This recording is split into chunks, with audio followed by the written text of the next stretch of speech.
Sekarang zaman sekarang Habib Kiai diundang datang disambut.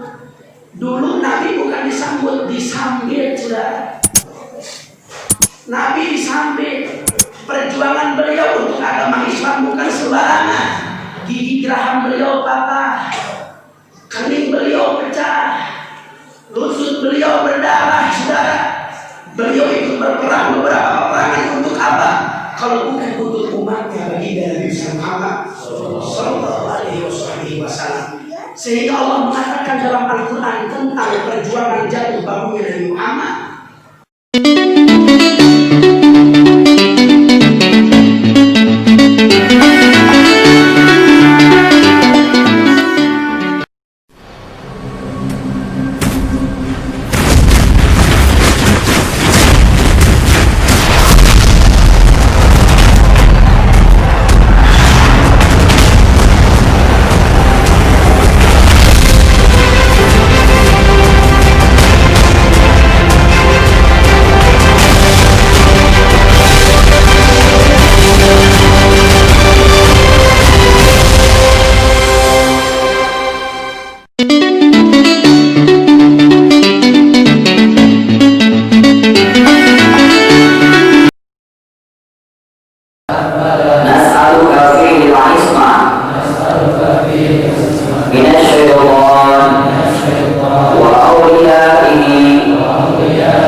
Hadirin semua, namun insya Allah kami telah berusaha keras untuk dapat memberikan yang terbaik dengan poin-poinnya. Dan untuk acara selanjutnya yaitu acara Tabligul Islamiyah. Maka yaumu khairun min amsihi qawrabi. Sing saja mah tahun ayeuna leuwih hade timbang tahun kamari eta jami'an utuh. Berarti umurna barokah. Ibarat teh cek santi mah ziyadatul khair. Tambah-tambah kasayangan, tambah-tambah kaimanan. Bikin panjang umur, bagi beri kesehatanana, bikin saya amalna. Bikin teratur kehidupan waktunya begitu, bikin efektif dan produktif karena hasilkan kemanfaatan kedina dan kemanfaatan kebatin. Bismillahirrahmanirrahim. Assalamualaikum warahmatullahi wabarakatuh. Bismillah. Walhamdulillah wassalatu wassalamu ala sayyidina Rasulillah Muhammad ibn Abdullah wa ala alihi wa sahbihi wa mawalah. Ashhadu an la ilaha illallah wahdahu la syarika lah wa ashhadu anna sayyidana Muhammadan abduhu wa rasuluh la nabiyya ba'dah. Allahumma salli wa sallim wa barik ala sayyidina wa habibina wa syafi'ina wa maulana nabiyyina Muhammadin wa ala alihi tahirin tayyibin وأصحابه الغر الميامين ومن تبعهم بإحسان إلى يوم الدين. اللهم صل وسلم وبارك على سيدنا محمد صلاة تنفر بها الذنوب وتصلح بها القلوب وتنطلق بها الأصول وتلد بها الصلب على آله وصحبه ومن إليه منسوب. أما بعد. Alhamdulillah, yang saya cintai dan yang saya muliakan,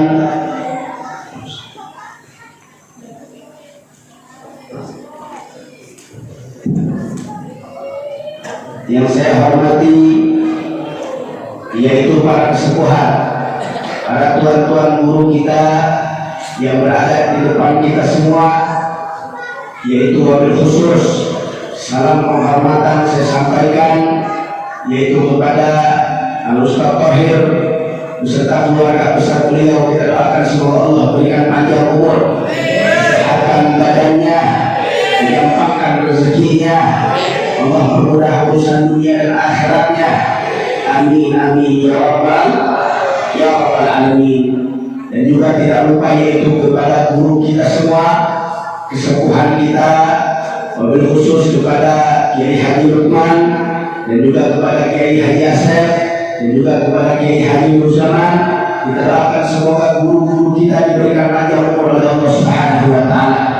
Mudah diberikan keistiqomahan di dalam perjuangan dakwahnya, diberikan kemenangan dari dunia hingga akhiratnya. Amin amin ya rabbal alamin. Dan juga tidak lupa salam penghormatan yaitu wabil khusus saya sampaikan kepada pemuda, yaitu daripada panitia penyelenggara yaitu acara daripada peringatan 1 Muharram ini, terkhusus kepada para pemuda baik siapapun dia yang membantu untuk mensukseskan acara pada malam hari ini.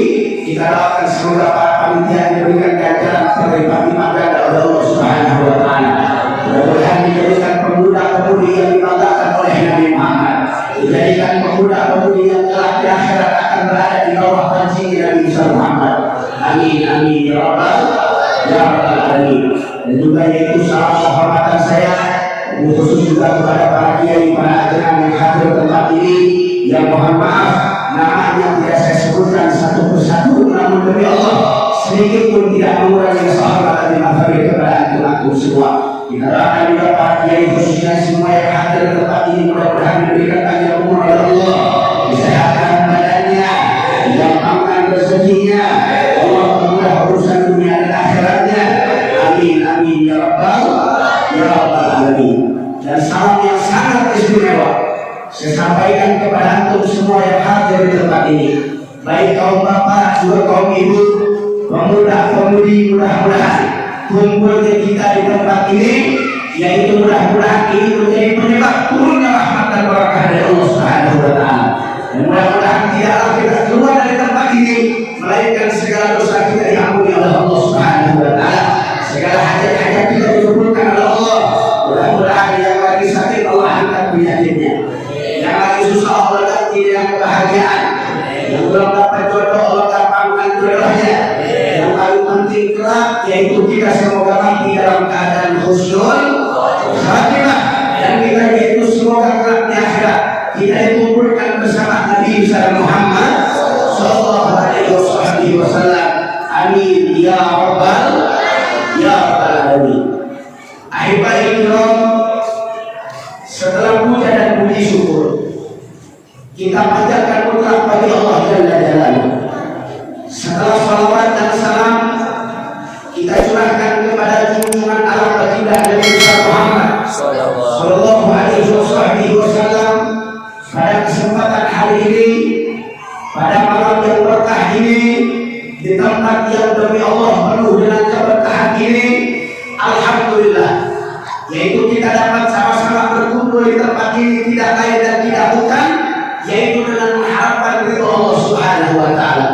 Salawat beserta salam yang tadi telah kita sampaikan kepada junjungan kita baginda Nabi Muhammad, karena beliaulah dan atas dasar perjuangan beliaulah pada malam hari ini kita dapat berkumpul di tempat ini. Kalau andai kata kalau bukan tanpa perjuangan Rasulullah, kalau bukan tanpa keberkahan yaitu daripada yang dibawa oleh Nabi Muhammad, maka kita tidak akan mengenal dengan satu sama yang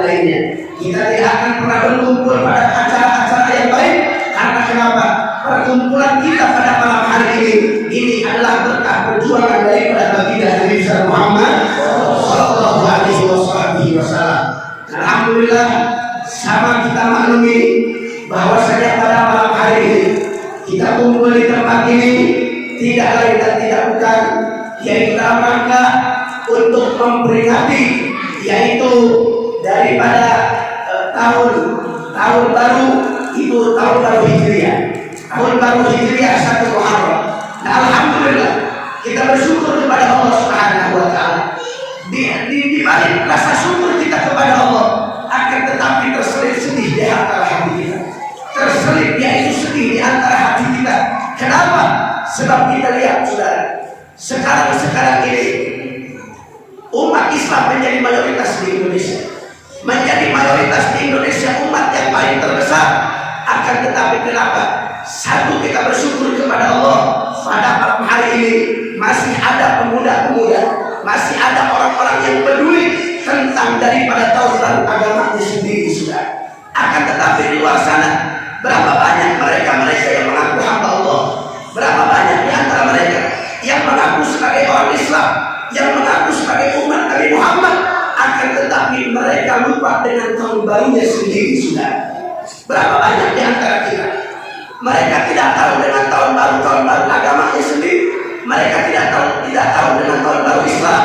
Akan tetapi kita lihat, yaitu kesedihan apa yang terselip dalam hati. Akan tetapi tatkala yaitu daripada tahun baru orang kafir, tahun baru orang kafir, itu semua orang pada tahu sudah, baik yang Islam, semua bahkan yang merayakan perayaan tahun baru orang kafir, yang merayakan paling banyak adalah orang-orang Islam sudah.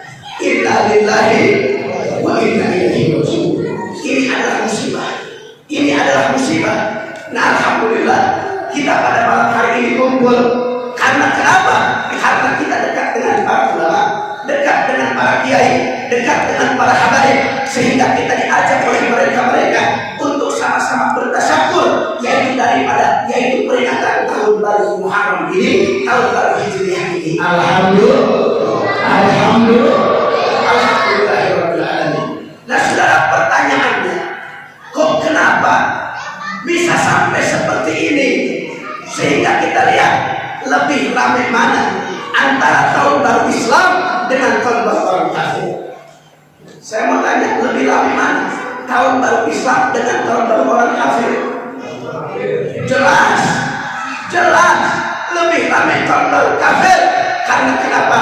Karena penikmatnya banyak, karena yang merayakannya banyak. Mereka yang merayakan tahun baru orang kafir, mereka adalah orang-orang yang jauh daripada para ulama, mereka jauh dari para kiai, mereka jauh dari para ustaz, mereka jauh dari para habaib, sehingga apa yang mereka lakukan telah keluar daripada jalurnya baginda Nabi Muhammad sallallahu alaihi wasallam. Akan tetapi kalau muslim sejati, kalau muslim yang sesungguhnya, kalau muslim yang berada di jalur baginda Rasulullah, mereka akan tahu yang mana yang harus mereka rayakan, yang mana yang mereka harus tinggalkan. Nah, alhamdulillah, mudah-mudahan kita semua yang hadir pada malam hari ini, kita semua berada di jalur baginda Nabi Muhammad sallallahu alaihi wasallam. Amin amin ya rabbal alamin. Maka amanat yang pertama dari saya, khusus untuk diri saya pribadi dan umumnya untuk antum semua, bahwasanya sekarang kita berada di akhir zaman. Sekarang fitnah akhir zaman begitu luar biasa, fitnah akhir zaman begitu dahsyat, fitnah akhir zaman begitu besar. Hanya ada satu cara agar supaya kita terhindar daripada fitnah tersebut. Apa itu caranya? Tidak lain dan tidak bukan dengan kita memegang teguh daripada sunnah yang baginda Nabi Muhammad sallallahu alaihi wasallam. Sekarang zaman udah ngeri, zaman udah seram, zaman sudah luar biasa. Dengan kesesatannya, dengan kehancurannya, kita sudah sama-sama ketahui bagaimana rusak ini umat, bagaimana hancurnya ini umat, bagaimana acak-acakan daripada ini umat, sehingga apa yang terjadi, yang jauh dengan ulama semakin jauh dengan ulama, yang mereka tidak suka dengan ulama, bukan cuma tidak suka, akan tetapi mereka sudah berani menghina, mereka berani merendahkan, mereka berani mencaci maki. Karena kenapa? Karena fitnah akhir zaman yang luar biasa. Saudara, kita lihat, Dajjal belum keluar, Dajjal masih lama keluar. Akan tetapi berapa banyak anak cucu Dajjal mereka sudah berkeliaran pada saat hari ini sudah. Itu fitnah yang luar biasa. Ulama-ulama yang menjadi ulama pengikut Dajjal berapa banyak sudah berkeliaran di antara kita. Sehingga Nabi mengatakan dalam hadis beliau, Rasulullah SAW, beliau tidak takut terhadap umatnya tentang fitnah Dajjal. Akan tetapi apa yang dimaksud oleh Nabi, aku tidak takut terhadap umatku tentang fitnah nanti, yaitu fitnahnya Dajjal. Akan tetapi aku takuti, yaitu fitnah-fitnahnya para ulama usul. Siapa ulama usul? Siapa ulama usul? Mereka ulama-ulama yang mengajak umat untuk ke dalam hal dunia. Mereka ulama-ulama yang mengajak umat tidak kepada Allah, yang tidak mengajak umat tidak kepada Rasulullah, yang mengajak yaitu kepada umat untuk dirinya saja, untuk kepentingan dirinya saja, untuk pondoknya saja, untuk majlisnya saja, tapi tidak ada sumbangsi untuk perjuangan agama. Itu adalah ulama-ulama yang ditakuti oleh baginda Nabi Muhammad Sallallahu Alaihi Wasallam. Sehingga kita lihat sekarang saudara, banyak ustaz-ustaz yang sudah melenceng dari syariat Nabi Muhammad. Banyak para kiai, banyak para ajaran yang melenceng daripada aturan baginda Nabi Muhammad. Sekarang sudah, kalau kiainya sudah hancur, kiainya sudah rusak, bagaimana dengan keadaan umat saudara? Bagaimana dengan keadaan umat saat ini? Ini zaman sudah rusak, ini zaman sudah parah, ini zaman sudah hancur. Maka apa yang bisa menyelamatkan kita daripada fitnah akhir ini? Tidak ada jalan lain kecuali kita al-mutamasik di sunnah Rasulullah. Berpegang teguh kepada sunnah Rasul, mengikuti jalan salafus saleh, mengikuti jalan para ulama yang istiqamah. Hanya itu yang bisa menyelamatkan kita daripada fitnah akhir zaman sekarang sudah. Dengan apa caranya? Dengan kita dekat dengan para ulama, dekat dengan para kiai, dekat dengan para habaib mereka yang istiqamah. Jangan ikut ulama dunia, jangan ikut ulama usul, jangan ikut ulama yang tidak mau berjuang untuk agamanya.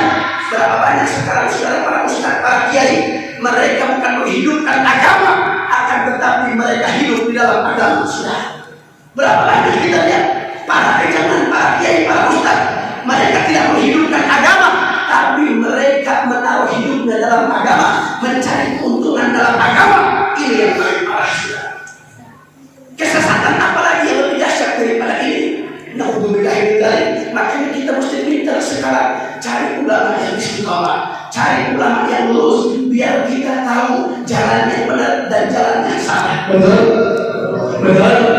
Jadi saya bertanya, semua siap ikut ulama yang istiqamah?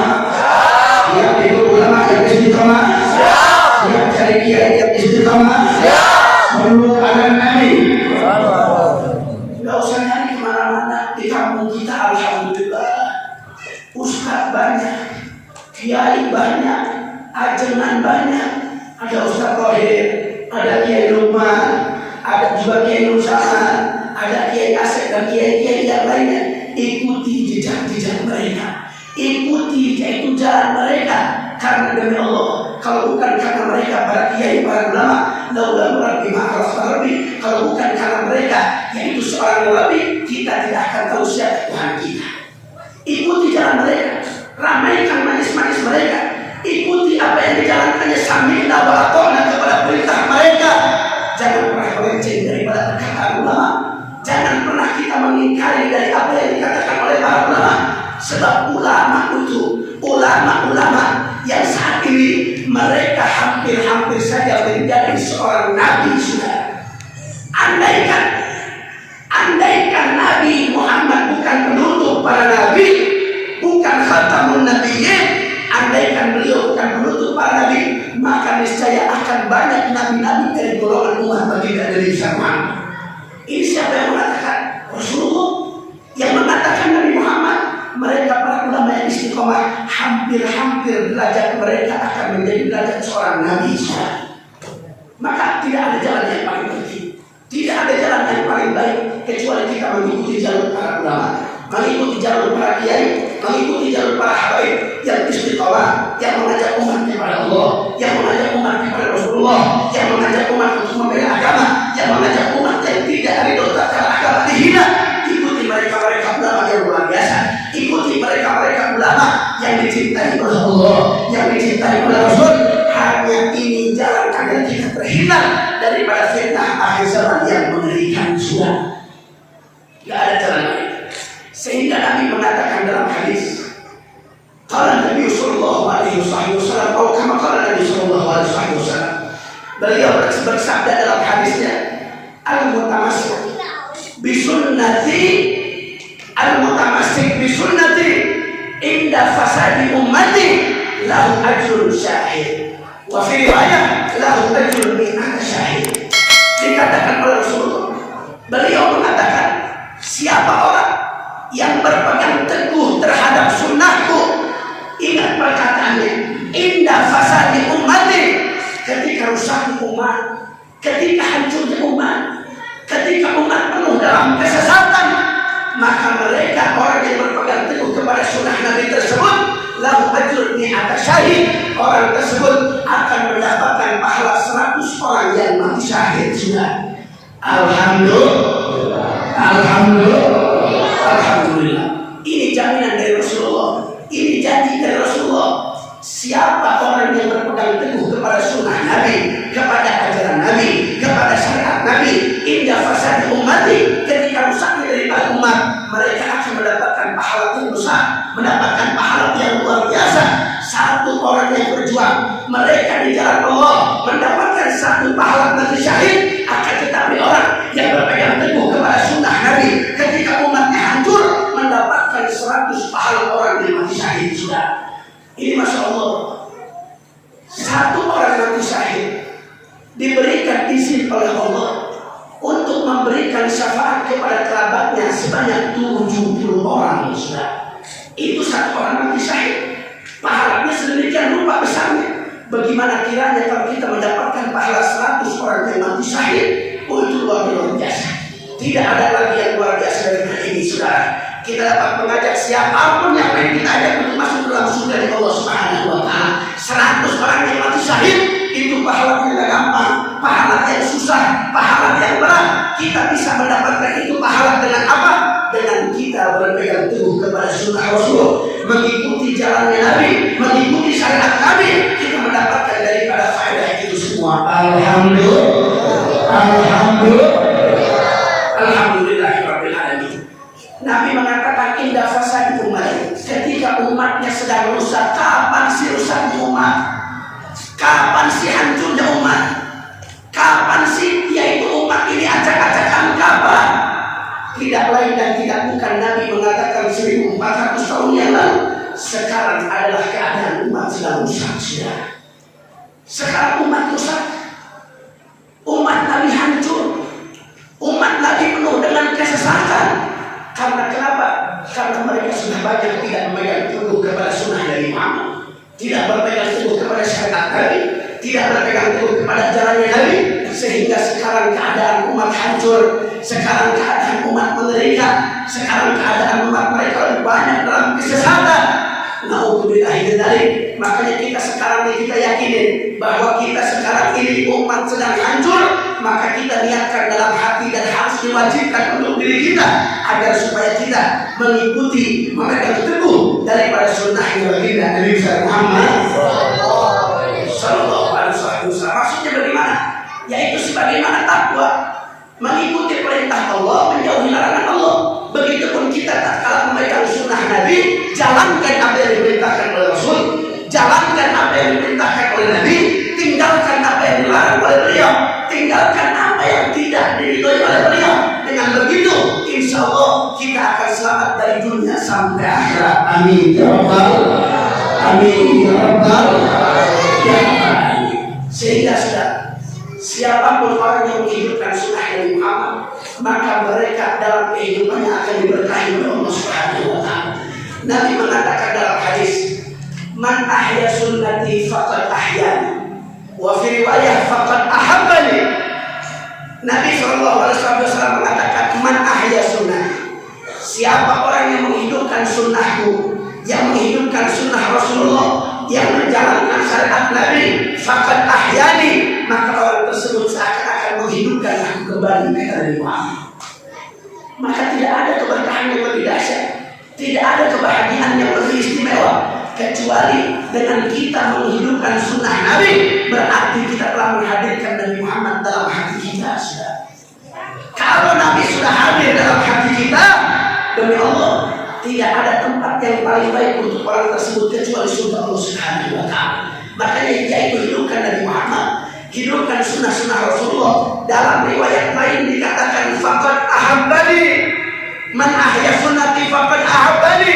Dalam riwayat lain dikatakan, siapa yang menghidupkan sunnahku, maka orang tersebut telah mengakui cinta kepada aku. Berkata Nabi Muhammad, orang tersebutlah cinta kepada aku. Saudara, kalau cinta kita kepada Rasul sudah diakui oleh Nabi, wallahi tidak ada kenikmatan yang lebih besar dari itu. Sudah, kalau kita cinta kepada Rasul, kemudian Nabi mengakui tentang cintanya kita kepada beliau, beliau yang mengakui, oh iya betul orang ini cinta kepada aku, tidak ada tempat yang paling baik kecuali surga bertemu dengan Nabi Muhammad. Maka orang-orang yang menghidupkan sunnah Nabi, mereka telah dicintai oleh Nabi Muhammad dan yakin orang tersebut akan cinta kepada Rasulullah. Makanya pegang teguh sunnah Nabi Muhammad, hidupkan sunnah Nabi Muhammad di dalam diri kita sendiri. Kemudian kita ajarkan kepada keluarga kita, hidupkan Nabi Muhammad dalam rumah tangga kita, ajarkan anak istri kita tentang sunnah Nabi, ajarkan istri kita tentang syariat, ajarkan anak istri kita dengan ajaran-ajaran Rasulullah, dengan mutiara-mutiara yang dibawa oleh Rasulullah, ajarkan kepada mereka. Demi Allah, andaikan Nabi Muhammad dihidupkan kembali dalam rumah tangga kita, maka rumah tangga tersebut akan sakinah, mawaddah, warahmah, mendapatkan kebahagiaan kelak yang hakikat di akhirat, bukan di dunia. Sudah, kebahagiaan itu bukan di dunia, kebahagiaan yang hakikat, kebahagiaan yang hakiki kelak di akhirat Allah. Tatkala kita bisa berjumpa dengan Nabi, bisa berkumpul dengan Nabi, itu adalah kebahagiaan yang hakiki. Sudah, hidupkan Nabi di antara kita, hidupkan Nabi di rumah kita, hidupkan Nabi dalam segala aktivitas kita. Apapun aktivitas kalian, apapun profesi kalian, hidupkan sunnah Nabi Muhammad. Yang kerja di bawah Nabi Muhammad. Yang kerja di kantor, hidupkan Nabi Muhammad di kantornya. Yang kerja di kebun, hidupkan Nabi Muhammad dalam pekerjaannya. Yang kerja dimanapun, mau ngojek, mau apapun, mau ngangkut, mau apapun kerjaan kita, mau di kantor, di luar kantor, hidupkan Nabi Muhammad dalam aktivitas kita. Insya Allah dengan itu semua keberkahan itu akan datang kepada orang tersebut. Sudah, hidupkan sunnah Nabi Muhammad, jalankan apa yang diperintahkan oleh beliau dalam segala aktivitas kita. Ingat, apapun profesi kita, tetap jadikan Nabi Muhammad sebagai idola kita. Sudah, jangan yang lain. Mau ngapain yang teridolakan artis, mau ngapain yang teridolakan pemain sepak bola, mau ngapain yang teridolakan artis-artis yang selalu mengumbar aura, pemain sepak bola yang selalu menenggak daripada minuman keras, yang selalu bermaksiat. Nah, jangan. Patokan kita adalah Nabi Muhammad, idola kita Nabi Muhammad, tidak ada yang lain. Sudah, almarhum ma'amah, seseorang akan dikumpulkan bersama orang yang dia cintai. Siapa orang yang cinta kepada Rasulullah, Rasul tempatnya di surga, maka kita dengan modal cinta kepada Nabi, insya Allah Allah akan mengumpulkan kita bersama Nabi di surga dengan modal cinta kepada beliau. Tapi alhamdulillah, kalau kita cinta kepada ahli neraka, kalau kita yang idolakan ahli neraka, yang kita idolakan orang-orang yang durhaka, yang kita idolakan orang-orang yang jauh dari Allah, yang jauh daripada rahmat Allah, yang mereka selalu dan selalu menjalankan daripada apa yang dilarang oleh Allah. Ingat, almarhum ma'aman ahad, seseorang akan dikumpulkan bersama yang dia cintainya. Ente cinta artis yang selalu mengumbar aurat, yang selalu maksiat kepada Allah, kalau tempat tersebut adalah neraka jahanam. Sebaik apapun ibadah kalian, sebaik apapun daripada apapun amalan-amalan kalian, tatkala kalian mengidolakan seorang yang jauh dari Allah, pemaksiat, seorang yang melaknat, yaitu yang mendatangkan laknat dari Allah, yang jauh daripada aturan Nabi, maka sebanyak apapun sholat kalian, kelak kalian akan dikumpulkan bersama yang kau cintai. Makanya jangan ajarkan kepada anak-anak kita untuk cinta kepada Nabi Muhammad. Ajarkan anak-anak kita untuk cinta kepada Rasulullah. Ajarkan anak-anak kita untuk cinta kepada Sayyidina Muhammad sallallahu alaihi wasallam. Karena kelak insya Allah dengan modal cinta tersebut kepada Nabi, kelak di akhirat, kelak kita di surga akan dikumpulkan bersama baginda Nabi Muhammad sallallahu alaihi wasallam. Maka ini jalan yang paling baik, ini jalan yang paling benar, jalan yang paling cepat agar kita mendapatkan kebahagiaan yang hakiki kelak di akhirat. Al-mutamasik di sunnah, berpegang teguh kepada sunnahnya, mengikuti ajarannya, menjalankan apa yang diperintahkannya. Dengan kita dekat dengan para ulama, dekat dengan para habaib, dekat dengan orang-orang soleh, itu adalah jembatan-jembatan kita untuk sampai kepada keridhaan Allah Subhanahu wa Ta'ala. Betul atau tidak? Betul atau tidak? Ikuti ulama. Kenapa sekarang umat banyak yang yaitu apa namanya, mereka tidak peduli terhadap agama, tidak peduli terhadap Islam, karena mereka jauh daripada ulama. Ulama adalah warasatul anbiya, mereka pewaris para nabi, sehingga mereka tidak tergerak hatinya. Mereka tidak mau ikut apa-apa dalam agamanya. Hadir majlis nggak mau, sholat Jumat nggak mau, ini nggak mau, sholat jarang, malah maksiat yang suruh jalan. Karena kenapa? Karena dia tidak punya pegangan. Dia tidak punya pegangan. Dia tidak mengikuti jalan daripada jalan para salafun saleh. Maka mudah-mudahan kita semua pada malam hari ini, khususnya yang hadir di tempat ini, umumnya yang mendengarkan daripada semua ini dan semua ahli warga Cilongkong, mudah-mudahan kita selalu berada di jalan para salafun saleh, berada di jalan yaitu di jalan baginda Nabi Muhammad sallallahu alaihi wasallam. Amin amin ya rabbal alamin. Saudara, bagaimana tidak hancur di umat? Bagaimana tidak rusak di umat? Na'udzubillahi min dzalik. Mudah-mudahan kita dijauhkan dari musibah dari Allah Subhanahu wa Ta'ala. Kemarin saudara, kita lihat ada kelompok yaitu mereka berkumpul di depan gedung DPR. Hanya kelompok-kelompok kecil, kelompok-kelompok sedikit. Akan tetapi apa yang mereka lakukan? Mereka sudah berani terang-terangan mengadakan, yaitu mereka berani terang-terangan, yaitu mereka mempertontonkan tentang permusuhan mereka kepada ulama, kepada dunia Nabi Sunnah. Bagaimana rusak, bagaimana tidak rusak ini umat? Bagaimana tidak rusak ini yaitu keadaan umat Rasul ketika saat ini? Mereka yang membakar itu orang-orang Islam. Karena kenapa? Karena jauhnya mereka dari ilmu agama, jauhnya mereka dari cahaya Allah, jauhnya mereka dari cahaya Rasulullah, sehingga cahaya tersebut tidak ada dalam hatinya. Apa yang ada dalam hatinya? Yang ada dalam hatinya hanya kegelapan, yang ada dalam hatinya hanya warna hitam. Tidak ada cahaya sedikit pun kepada Allah. Sehingga apa yang terjadi sudah di depan gedung DPR, belum lama kejadian ada sekelompok orang membakar foto ulama. Kira-kira orang sini tahu apa enggak? Tahu apa enggak? Tahu apa enggak? Sudah, dalam foto tersebut adalah orang yang luar biasa. Beliau bukan hanya sosok ulama, beliau adalah damun walahmun Rasulullah. Itu adalah darah dagingnya baginda Nabi Muhammad. Yang dibakar oleh mereka adalah darah dagingnya Rasulullah, cucunya Rasulullah, cucu yang luar biasa. Bukan cuma cucu mereka, beliau juga adalah seorang ulama yang luar biasa. Apa yang mereka lakukan? Mereka membakar foto ulama tersebut, mereka menghancurkan, mereka menghinakan, mereka merendahkan daripada foto ulama. Akan tetapi ingat saudara, dengan kejadian kemarin kita semakin yakin bahwa ulama tersebut adalah idola kita sekarang saudara. Kemarin itu foto bahan dari banner. Banner itu di mana-mana dia itu gampang untuk dibakar, gampang dibakar. Subhanallah, dengan keberkahan Allah Subhanahu wa Ta'ala, dengan mukjizat dari Allah, dengan keberkahan para ulama, foto tersebut tidak mempan dibakar. Udah kesel bagaimana cara-cara? Dia beli bensin, dia siram pakai bensin, tetap tidak mempan. Ini pertolongan siapa kalau bukan pertolongan dari Allah Subhanahu wa Ta'ala? Ini pertolongan dari Allah. Jelas ulama itu ditolong oleh Allah Subhanahu wa Ta'ala, sebab Allah mengatakan dalam Al-Quran, in tansurullah yansurkum. Kalau kalian membela agama Allah, Allah akan menolongmu. Allah akan menolong kita.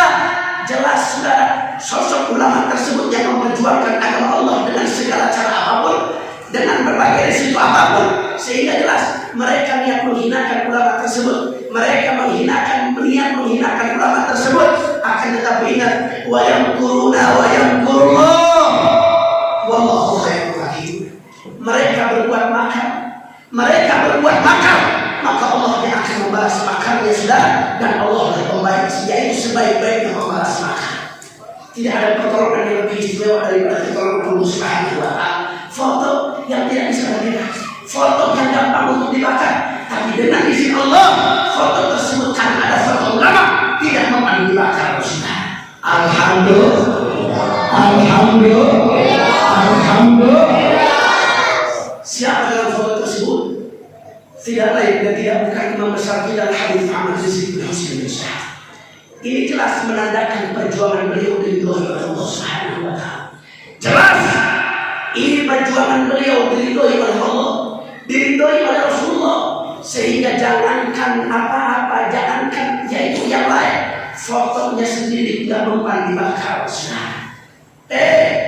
Wahai yang memiliki hati kepada Nabi Muhammad, wahai manusia yang memiliki cahaya dalam hatinya, yang memiliki keimanan dalam hatinya, kejadian tersebut harus menjadi contoh untuk kita.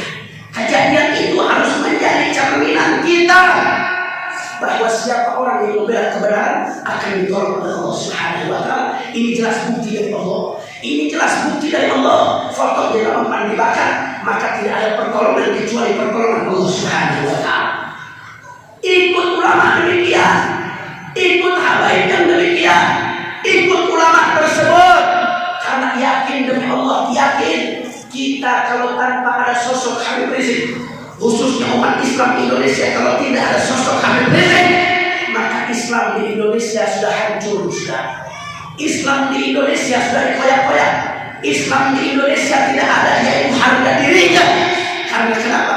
Karena para pemimpin yang selalu merendahkan agama Islam dari dulu, saudara. Kalau bukan sosok Habib Rizieq, kita tidak akan tahu bagaimana hancurnya, bejatnya pemerintah kita terhadap Islam. Ya. Kalau bukan sosok beliau, kita tidak akan tahu bagaimana rusaknya ini bangsa, bagaimana hancurnya ini bangsa, bagaimana yaitu acak-acakan ini bangsa. Dengan sosok beliau yang cinta kepada NKRI, cinta kepada agama, beliau memperjuangkan darahnya, memperjuangkan yaitu agamanya, beliau memperjuangkan garis keturunannya karena beliau keturunan Rasulullah. Beliau perjuangkan saudara dengan segala resiko apapun, laumat talaim, walaupun sisi dunia mencercanya saudara. Tidak ada urusan. Yang beliau perjuangkan hanya satu, Allah dan Nabi Muhammad. Yang beliau perjuangkan hanya Islam. Yang beliau perjuangkan syariat Nabi. Yang beliau perjuangkan tidak lain dan tidak bukan beliau berjuang untuk negara kesatuan Republik Indonesia. Akan tetapi apa yang mereka sampaikan, apa yang mereka katakan tentang sosok Habib Rizieq, Habib Rizieq adalah seorang teroris, Habib Rizieq adalah pengkhianat bangsa, Habib Rizieq adalah pengkhianat Pancasila. Demi Allah, tidak ada ulama yang paling pintar tentang masalah Pancasila kecuali Habib Rizieq. Saya jamin, saya berani. Karena kenapa? Beliau mengambil S2-nya, yaitu di Malaysia. Skripsi terakhir beliau, tesis beliau yang terakhir, apa yang beliau ambil? Beliau mengambil judul Pancasila. Bagaimana kurang cinta terhadap negara ini? Bagaimana kurang cinta tentang Indonesia? Sampai S2 beliau pertaruhkan dalam tesis Pancasila-nya, saudara. Sosok seperti ini mereka katakan anti Pancasila, mereka katakan pengkhianat bangsa. Demi Allah, orang-orang tersebut yang mengatakan Habib Rizieq pengkhianat bangsa, yang mengatakan Habib Rizieq itu anti Pancasila, demi Allah, mereka yang sesungguhnya pengkhianat bangsa. Ini kita mesti yakin. Ini kita mesti tahu. Karena kenapa? Karena setan tidak akan pernah mau dalam kebenaran. Setan tidak akan pernah membiarkan yaitu mereka dalam kebenaran. Apapun yang terjadi pasti selalu daripada godaan setan. Maka kita jangan jadi kelompok yang seperti itu. Amin ya Rabbal. Amin ya Rabbal. Saya bertanya warga Cilokom, kira-kira cinta nama Habib Rizieq? Cinta nama Habib Rizieq? Cinta nama Habib Rizieq? Alhamdulillah. Saya yakin orang sini semua cinta sama Habib Rizieq. Karena kenapa? Karena luar biasa. Itu saya lihat foto di depan di Masjid Nurul Zaman, ada foto Habib Rizieq berbeda luar biasa. Kemudian tempat-tempat lain. Itu untuk apa kita lakukan itu semua? Untuk apa kita melakukan itu semua? Agar kita membuktikan pembuktian tentang cinta kita kepada ulama saudara. Sebab kita tidak bisa ngapa-ngapain. Lapor polisi itu yang kemarin kebakar nggak bakal diusut. Kemarin sudah dilaporkan nggak bakal diusut. Tapi kalau dari kelompok kita yang melakukan kesalahan, itu luar biasa. Contoh kemarin pembakaran bendera PDI sudah. Pembakaran bendera PDI berapa banyak itu saat itu yang diusut sudah.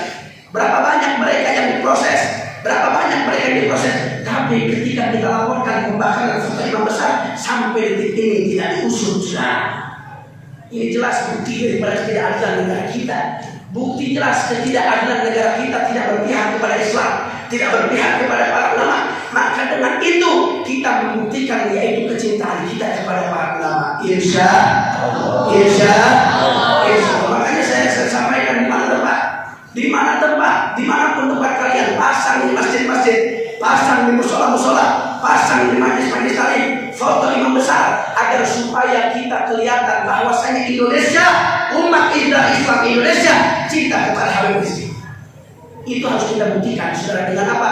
Dengan foto imam besar kita pajang di mana-mana, foto Habib Rizik kita pajang di mana-mana. Bukan karena lebay, bukan karena berlebihan. Yang bilang lebay, yang bilang berlebihan, ente yang lebay, ente yang goblok. Betul? Ulama itu bagian dari salah satu poin agama kita, saudara. Siapa yang benci ulama, mereka telah benci kepada Rasulullah. Siapa yang benci kepada Rasulullah, mereka telah benci kepada Allah Subhanahu wa Ta'ala. Ulama warasatul anbiya, pewaris para nabi. Siapa yang mencaci maki ulama, sama dengan mencaci Rasulullah. Ini seperti orang-orang yang mereka yaitu melakukan hal sedemikian rupa halal darahnya, saudara. Karena kenapa? Karena mereka telah mempertontonkan permusuhan mereka dengan Islam, mempertontonkan permusuhan mereka yaitu dengan ulama yang luar biasa, ulama yang istiqomah. Ini telah mempertontonkan itu semua, sudah. La ilaha illallah. Bagaimana kurang hancur ini keadaan, bagaimana kurang rusak ini keadaan, bagaimana kurang acak-acakan ini keadaan, sehingga ada kelompok yang berani sedemikian rupa. Ulama bagian dari agama kita, ulama bagian dari syariat kita. Siapa yang merendahkan ulama, berarti akan berhadapan dengan kami umat Islam, sudah. Sehingga kalian yang tidak tergerak hatinya tatkala ulama potongnya dibakar, tatkala ada yang mencaci maki ulama, tatkala ada yang merendahkan ulama, di mana keimanan kalian kepada Rasul? Di mana keimanan kalian kepada Allah? Di mana keimanan kalian yaitu yang katanya kalian orang yang beriman kepada Allah? Saudara, hak Rasulullah al-ummah, hak Rasulullah terhadap umatnya itu ada 3, saudara. Yang wajib untuk umatnya yaitu tunaikan hak-haknya kepada Rasulullah SAW. Yang pertama, kita sebagai umat Nabi Muhammad harus wajib menunaikan hak kita kepada Rasul. Yang pertama, yaitu dengan kita mengikuti sunnah Nabi Muhammad. Yang kedua, yaitu dengan kita menolong daripada agama Rasul, menolong daripada agama Allah, menolong daripada syariat yang dibawa oleh Nabi Muhammad. Itu adalah salah satu bukti tentang kita bahwasanya kita menunaikan hak kita kepada Allah Subhanahu wa Ta'ala. Kalau ada yang ngaku umat Nabi, kalau ada yang ngaku umat Rasul, yang ngaku hamba Allah, yang ngaku orang beriman, tapi tatkala agamanya dihinakan, tatkala agamanya direndahkan, tatkala agamanya dicaci maki, mereka tidak tergerak, mereka tidak ada kebencian dalam hatinya. Bahkan mereka naudzubillah, bahkan mereka mendukung orang itu yang mencaci maki agama. Maka niscaya dalam hatinya tidak ada keimanan kepada Rasulullah, tidak ada keimanan kepada Allah Subhanahu wa Ta'ala. Sebab saudara, kita marah terhadap agama kita dihina, kita marah terhadap ulama direndahkan, kita marah terhadap ulama direndahkan, dicaci maki, dihina. Itu salah satu bentuk pembuktian keimanan kita kepada Allah dan kepada Nabi. Kalau nggak marah terhadap itu, berarti ente Islamnya bohong, ente Islamnya nggak sempurna, ente Islamnya bohong, nggak sejati, cuma Islam KTP. Naudzubillah min dzalik. Mudah-mudahan kita bukan Islam KTP di sini. Amin. Amin. Ya Rabbal Alamin. Ya Rabbal Alamin. Kalau ada orang yang nggak marah tatkala foto ulama dibakar, ulama dihinakan, ulama direndahkan, bohong kita sebagai Muhammad. Bohong. Orang yang betul-betul cinta kepada Nabi, mereka tidak akan ridho melihat yaitu pewarisnya direndahkan oleh orang, tidak akan ridho yaitu melihat pewarisnya dihinakan oleh orang. Saudara, demi Allah, Habib Rizik memaafkan orang yang membakar itu, tapi kita umat Islam, kami tidak akan pernah ridho, kami tidak akan pernah rela, kami tidak akan pernah diam yaitu atas kelakuan mereka sebelum mereka meminta maaf di hal yang ramai. Saudara, nah, kami akan kejar terus sampai di mana dia berada. Walaupun sampai kalau lalu semut nggak bakal kita diam, saudara, bakal terus kita cari. Karena kenapa? Dengan seperti itu Maksudnya mau kena mau enggak, yang penting kita ada niat untuk itu semua. Itu telah menggugurkan keimanan kita kepada Rasulullah dan kepada Allah Subhanahu wa taala. Insya Allah. Nah, kemudian yang terakhir saudara, yang terakhir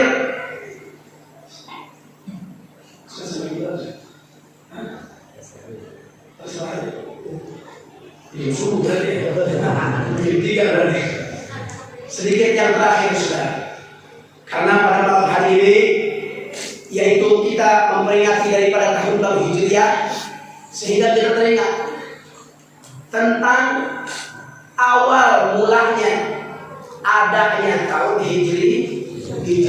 Tidak lain dan tidak bukan yaitu dengan hijrahnya baginda Nabi Muhammad sallallahu alaihi wasallam. Saudara, akhir-akhir ini banyak sekali kaum orientalis, orang-orang yang belajar agama Islam tapi niatnya untuk merendahkan Islam. Saudara, jangan dikira mereka orang-orang Yahudi, orang-orang kafir, mereka tidak paham Islam. Salah, saudara. Bahkan kalau mau diadu pemahaman mereka tentang Islam, orang-orang Yahudi, orang kafir lebih pintar daripada orang Islam sendiri, saudara. Nah, mereka apa namanya? Mereka kelompok orientalis. Mereka yang belajar, mereka kelompok liberalis, mereka kelompok yaitu kapitalis. Mereka yang belajar agama Islam tapi dengan niat untuk mencaci maki Islam, untuk merendahkan Islam, saudara. Nah, akhir-akhir ini mereka mengatakan apa? Apa yang mereka katakan? Bahwasanya Nabi itu, Muhammad itu hijrah itu karena Muhammad itu penakut, karena Muhammad ini pengecut, karena Muhammad ini tidak punya pengikut. Muhammad hijrah dari Mekah ke Madinah karena kenapa? Karena Muhammad ini pengen jadi orang kaya, dia pengen punya pengikut banyak. Muhammad ini pengen harta, pengen tahta, pengen wanita. Sehingga kalau Muhammad pindah ke Mekah, hijrah ke Madinah, yaitu nanti di Madinah pengikutnya bakal banyak. Kalau pengikutnya bakal banyak, hartanya bakal banyak.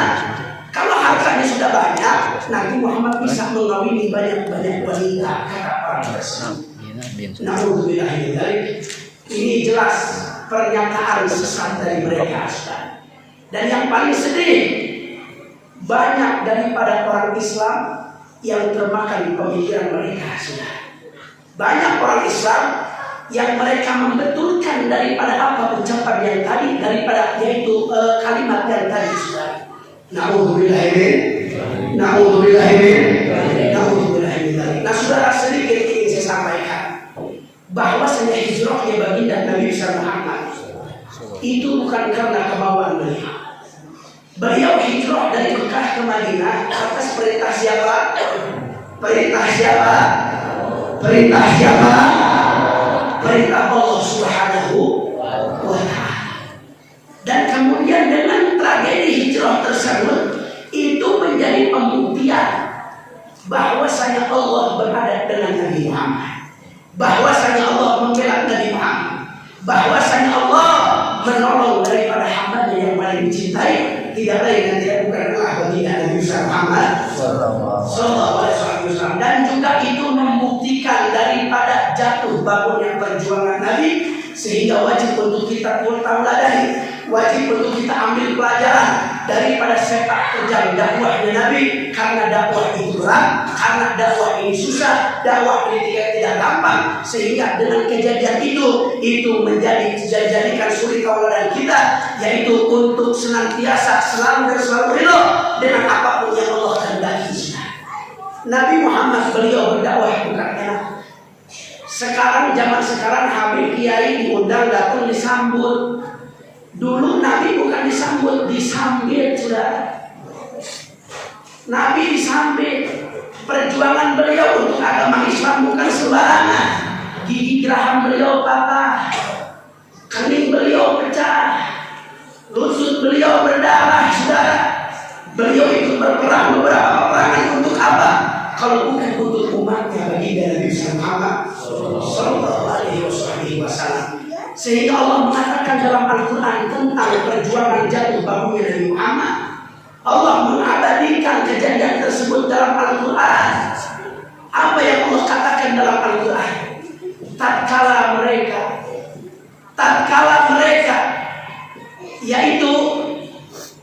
yaitu berbuat makar kepadamu, kata Allah Subhanahu wa Ta'ala.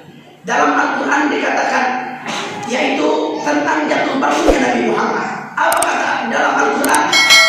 Wa idh yamkuru bikal ladzina kafaru liyuthbituka aw yaqtuluka aw yukhrijuk wa yamkuruna wa yamkurullah wallahu khairul makirin. Allah mengatakan wa idh yamkuru bikal ladzi, tatkala mereka berbuat makar kepadamu wahai Nabi, mereka berbuat makar kepadamu wahai Rasul. Siapa?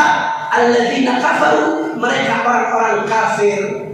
Mereka berbuat makar bagaimana kepada Nabi? Liyuthbitu, mereka ingin memenjarakan Nabi, membungkam dakwah Nabi Muhammad.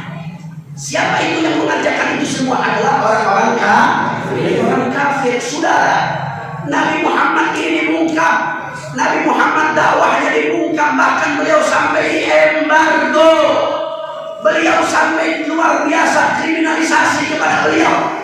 Beliau sampai luar biasa umatnya kelaparan karena tidak boleh ada yang berurusan dengannya. Sudah orang-orang kafir, beliau yaitu apa? Mereka yaitu menjadikan Nabi Muhammad sebagai musuhnya. Sudah mereka tidak boleh ada yang berhubungan dengan Nabi Muhammad.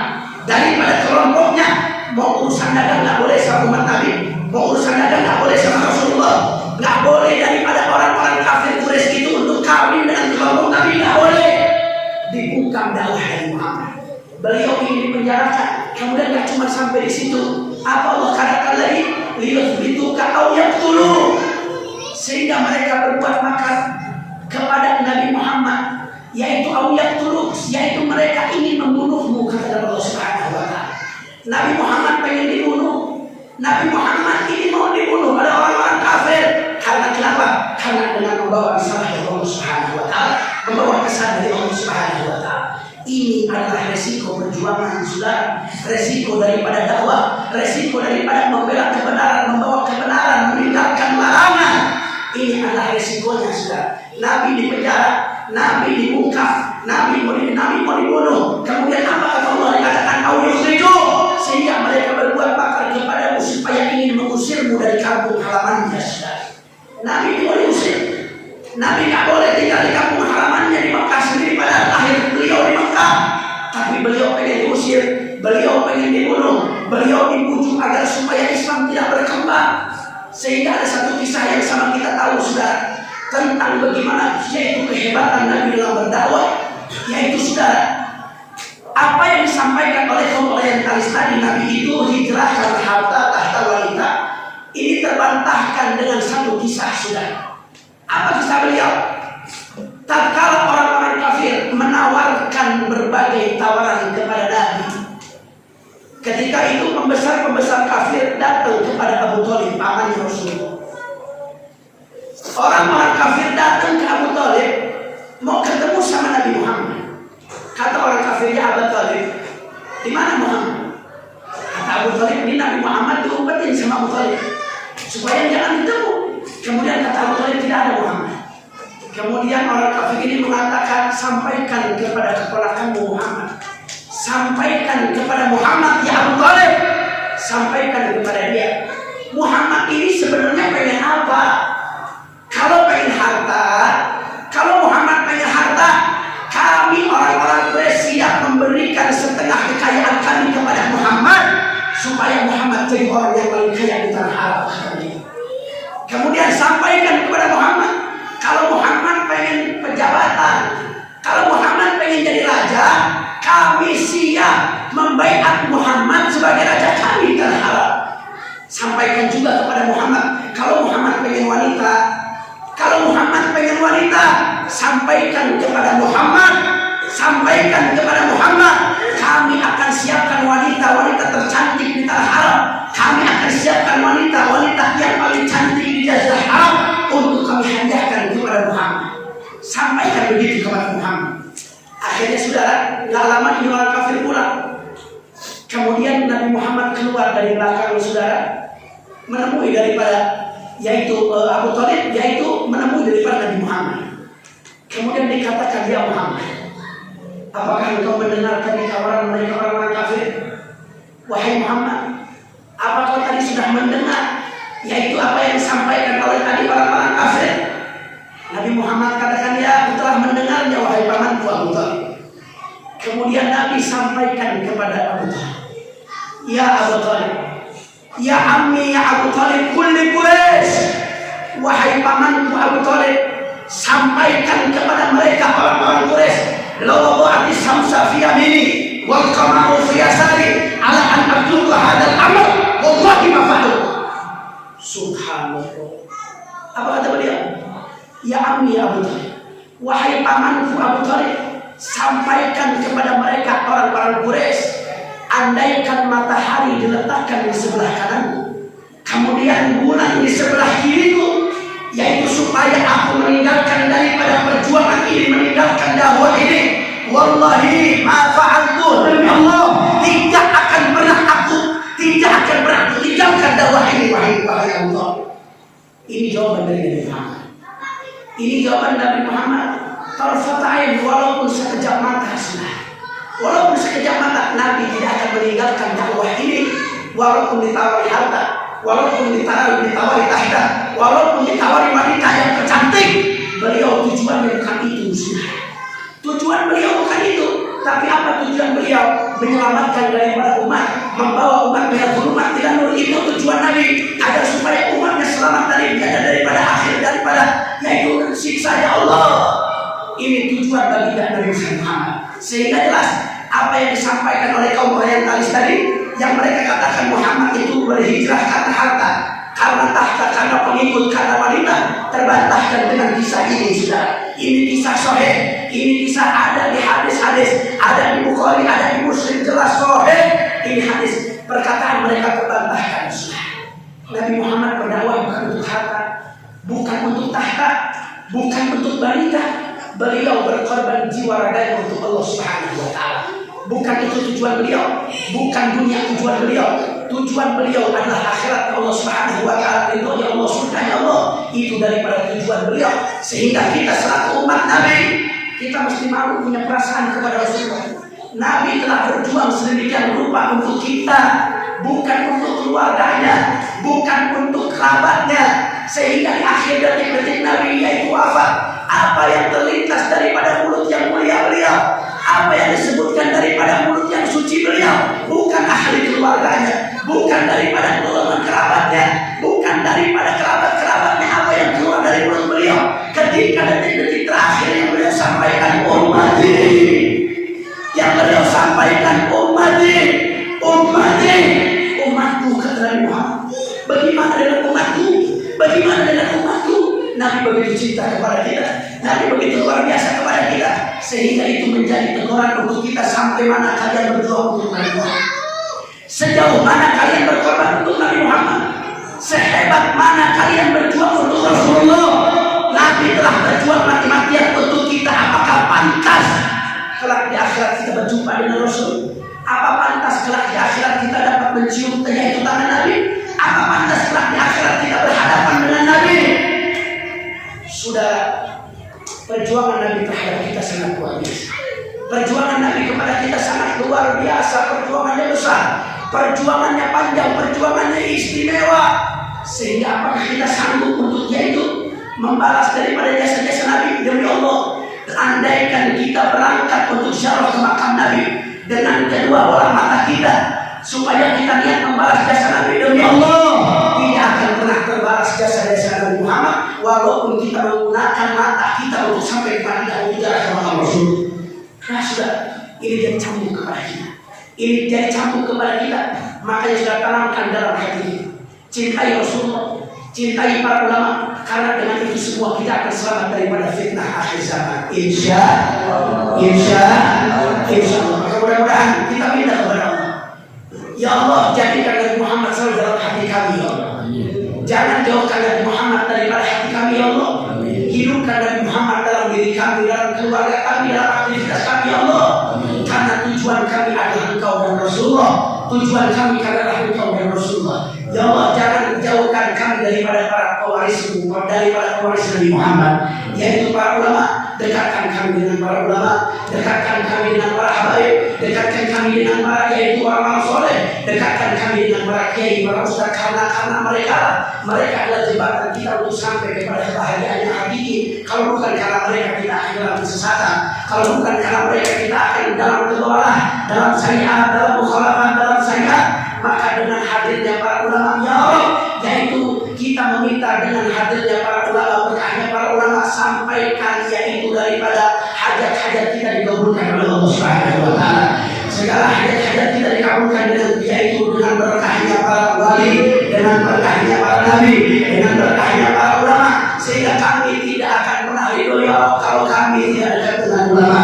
Jadikan itu dalam hati kami ya Allah. Amin amin ya rabbal amin ya rabbal. Yang terakhir saya mau tanya semua, siap terus bersama ulama? Siap terus bersih barisan ulama? Siap terus berpegang teguh kepada sunnah Nabi? Sallu ala Nabi, sallu ala Nabi. Allahumma shalli wa sallim wa barik. Mudah-mudahan kita semua keadaan kita dibaikan oleh Allah Subhanahu wa taala. Mudah-mudahan umat diselamatkan oleh Allah Subhanahu wa taala, diganti dalam kehancuran menuju kemenangan. Amin ya rabbal amin ya rabbal. Khususnya para ulama kita yang ada di tempat ini, yang di depan kita ini, mudah-mudahan para ulama diberikan panjang umur, disehatkan oleh Allah, diistiqomahkan dalam perjuangannya. Kita harus ikut kepada mereka karena mereka lah yang menuntun kita kepada jalan Allah Subhanahu wa taala. Kalau bukan karena mereka para ulama, kita tidak akan tahu siapa Tuhan kita tidak akan tahu siapa Nabi kita tidak akan tahu Maha Rahman Allah, kita tidak tahu Maha Rahim Allah, tidak tahu tentang wujudnya Allah, tidak tahu tentang adanya Allah. Dengan mereka para ulama, mereka yang membawa kita kepada Allah Subhanahu wa taala, maka jasa ulama sangat besar untuk diri kita. Saudara, ikuti mereka sehingga kita doakan mereka panjang umur, berkah selalu. Mudah-mudahan perjuangannya dimudahkan oleh Allah Subhanahu wa taala. Mudah-mudahan perjuangannya diberi istiqomah oleh Allah. Mudah-mudahan diberikan ilmu yang manfaat. Juga saya meminta doa kepada antum semua untuk diri saya pribadi, hamba yang dhaif ini, hamba yang lemah ini. Kami minta keberkahan, saya minta keberkahan daripada antum semua agar mendoakan saya semoga panjang umur, sehat walafiat, selalu dalam keridhaan Allah Subhanahu wa taala, dimudahkan dalam segala halnya. Amin amin ya rabbal alamin ya rabb. Jangan jadikan di hati hamba ini ya Rabb, yaitu dengan niat untuk menggurui semua yang ada di sini. Jauhkan itu semua dari hati hamba. Saya duduk di tempat ini karena kewajiban kita sebagai orang Islam untuk saling mengingatkan satu sama lain. Demi Allah, tidak ada sedikit pun dalam lintasan hati saya dengan niat untuk menggurui semuanya. Saya bukan ulama, saya belum dalam istiqomah. Saya masih belajar untuk istiqomah, masih belajar tentang ilmu-ilmunya Allah, masih dhaif, masih lemah. Mohon kiranya dibukakan pintu maaf. Dengan sebenarnya saya nggak pantas duduk di tempat ini, karena banyak para ulama, para kiai yang luar biasa. Akan tetapi imtithalul amr, yaitu menjalankan daripada perintah, yaitu saya diminta untuk di tempat ini, sehingga mau nggak mau mudah-mudahan sepatah dua patah yang saya sampaikan itu bisa bermanfaat untuk saya khususnya dan untuk antum semua. Amin amin ya rabbal amin ya rabbal alamin. Juga terakhir saya meminta maaf kepada para kiai, para ajnab telah berdiri lama di tempat ini. Mohon maaf, yaitu apabila ada kata-kata yang kurang berkenan, dan juga kepada semuanya apabila ada kata-kata yang berkenan, mohon dibukakan pintu maaf yang sebesar-besarnya. Yang terakhir, kita baca shalawat kepada Rasulullah. Mudah-mudahan dengan berkah shalawat Indonesia diberikan keselamatan oleh Allah Subhanahu wa taala. Mudah-mudahan dengan mukjizat dari shalawat Indonesia diberikan kemenangan oleh Allah Subhanahu wa taala. Umat Islam Indonesia diberikan kemenangan oleh Allah. Mudah-mudahan para ulama diberikan kekuatan istiqomah, dan juga mudah-mudahan kita akan habis, mudah-mudahan cepat pulang ke Indonesia. Amin amin ya rabbal ya rabbal alamin. Sama-sama semua salatullah salamullah ala Rasulillah, salatullah salamullah ala yasin habibillah, salatullah salamullah ala Rasulillah.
Salatullah salamullah ala yasin habibillah.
Itu saja yang saya sampaikan, kurang lebihnya mohon maaf. Terima kasih atas segala perhatian, mohon maaf atas segala kekurangan.